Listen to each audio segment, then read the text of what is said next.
Tom Ells with the Biz Doc covering IPO news. You know, an IPO is when a company goes public, and then sometimes public do the opposite, and they go private.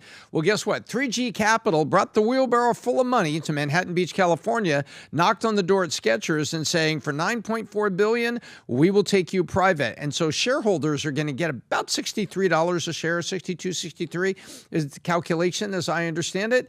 And that means that it's about a 30% premium to what the stock is trading now. So in other words, 3G Capital is saying, hey, the stock's trading for this. I'm going to pay this. I'm going to take all those shares of stock, boop, walk out the back door at Wall Street, take the company private. Now, why would you do that? So you can restructure it, so you can get margin out of it. So you introduce new products, and you take away the 13-week, that's one quarter, 52 weeks in a year divided by 4 is 13. Every quarter is 13 weeks. So every 13 weeks, you're reporting to the stock market by law. You're talking to analysts, and you have analysts that want to cover you, buy, sell, neutral, and sometimes that can be a drag, especially if you're restructuring and trying to bring the company from here to here. Sometimes the 13-week race is very hard to navigate because they want good news every time so your stock keeps going up and to the right. But when you're restructuring, sometimes you need time to get all this together, and you need time to put it there. And guess what? 3G Capital now says they are going to support another founder-led business with a strong emphasis on product introductions and innovation.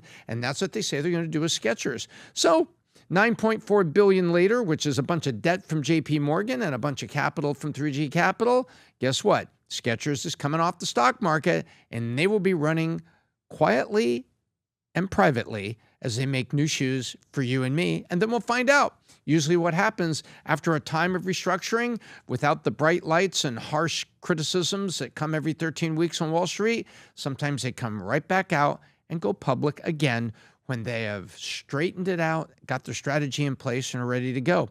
Want to know the full story? Go to vtnews.ai, and you can see if it's coming from the left, right, or center. Because remember, it's not just the headline, it's who's spinning it. Go check it out.